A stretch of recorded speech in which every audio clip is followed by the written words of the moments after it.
மேல மொட்டை மாடியில வத்தல் காயுது. புக்க எடுத்துட்டு போய் மொட்டை மாடிக்கு போய் படி. காப்பி எடுத்துட்டு வந்து கீழே இருந்து குரல் கொடுப்பேன், வந்து காப்பிய வாங்கிக்க, சரியா? நான் தலையாட்டிக்கிட்டே சரிமான்னு சொன்னேன். ரெண்டு படியா குதிச்சு குதிச்சு மொட்டை மாடிக்கு வந்தாச்சு. திரும்ப குதிச்சுக்கிட்டே போய் அதோ அந்த மூலையில தென்னை மர கிளையோட நிழல் இருக்குதே, அங்க போய் உட்கார்ந்துகிட்டேன். புக்க பக்கத்துல வச்சாச்சு. ஆமா ஆமா, புக்கெல்லாம் பக்கத்துல எடுத்து வச்சுக்கலாம். போறோம் நாம வந்த வேலையை ஆரம்பிக்கலாம். இங்க இருந்து ஒரே ஜம்ப் எல்லாம் இல்ல, நடந்தே பக்கத்து வீட்டு மொட்டை மாடிக்கு போயிடலாம். ஆமா, இன்னைக்கும் இருந்துச்சு. ஆமா, வடுமாங்கா ஊறுகாய் இருந்துச்சு.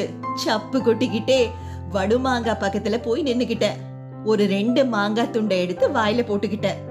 இன்னும் 2 எடுத்து கையில வச்சுக்கிட்டு இருக்கும் பொழுதே அம்மா கீழ இருந்து காப்பி அப்படின்னு கூப்பிட்டாங்க.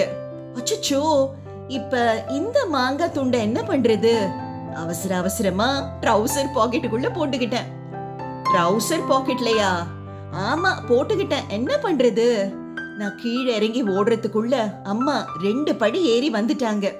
நான் வேகமா போய் காஃபிய வாங்கிக்கிட்டேன். அதுக்குள்ள அம்மா, இந்த சீக்கிரம் புடி, தலைக்கு மேல வேலை இருக்கு, கொட்டிடாத, சீக்கிரமா போய் மேல பாரு, காக்கா ஏதாவது வந்திருக்க போது, அம்மா சொல்லிட்டு இந்த பக்கம் போயிட்டாங்க. நான் வேகமா மாடி ஏறி போனேன். காப்பி டம்ளர்ல இருந்து கொட்ட பார்த்தது இல்ல. 2 சொட்டு கீழே படுத்துட்டு இருந்த பக்கத்து வீட்டு மாமா தலையில கொட்டிடுச்சு. மாமா அதுக்குள்ள மேல பார்த்து, மழை தூறுது போல அப்படின்னு சொல்லிக்கிட்டே என்கிட்ட கேட்டாரு.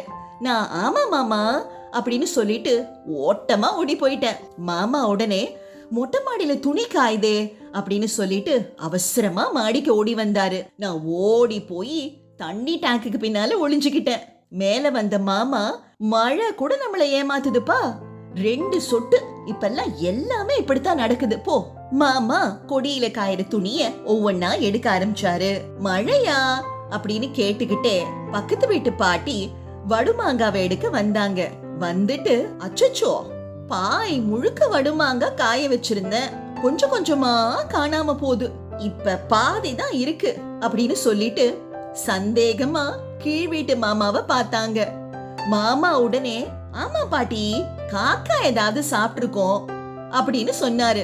மாமா இப்படி சொன்ன உடனே பாட்டி மாமாவை பார்த்து முறைச்சுக்கிட்டே, அது எந்த காக்கான்னு நாளைக்கு பாத்துடுறேன். ஆமா, பாட்டி மேல இருந்தே கீழே அவங்க வீட்டு தாத்தா கிட்ட, என்னங்க இப்படி கொஞ்சம் பாருங்க, வேட்டி சட்டை போட்ட காக்கா ஒண்ணு டெய்லி சுத்துது, நாளைக்கு அந்த நீளமான கம்பியை எடுத்து வையுங்க, அந்த காக்காவை ஒரு கை பாத்துடலாம். ஆமா, அந்த கை மேலேயே ஒண்ணு போடலாம்.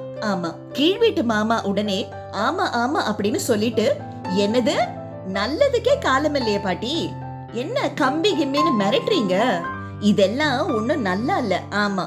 அதுக்குள்ள மாமாவோட ஒய்ஃப் கீழே இருந்து, துணி எடுக்க இவ்ளோ நேரமா அப்படின்னு கேட்டாங்க. ரொம்ப சுவாரஸ்யமா காஃபி ஆறி போனது கூட தெரியாம சண்டைய வேடிக்கை பார்த்துட்டு டேங்குக்கு பின்னாடி ஒளிஞ்சிட்டு இருந்தேன். கொஞ்ச நேரத்துல திரும்பி பார்த்தா இவங்க வீட்டு அரிசி வத்தல வாயில கவிக்கிட்டு 2 காக்கா இவனுக்கு ஹாய் அப்படின்னு சொல்லுச்சு. அட என்னடா இது, இவன் ஷூன்னு விரட்டனா. அதுக்குள்ள அம்மா கீழே இருந்து, மேல என்ன காக்கா சத்தம்னு கேட்டாங்க. ஒன்னும் இல்லம்மா, நான் இங்கதான் இருக்கேன் அப்படின்னு சொன்னேன். இன்னைக்கு மொட்டை மாடி டிராமா இப்படி போச்சு. என்ன, உங்களுக்கு பிடிச்சிருக்கா? Please do like, share and subscribe to Annam TV.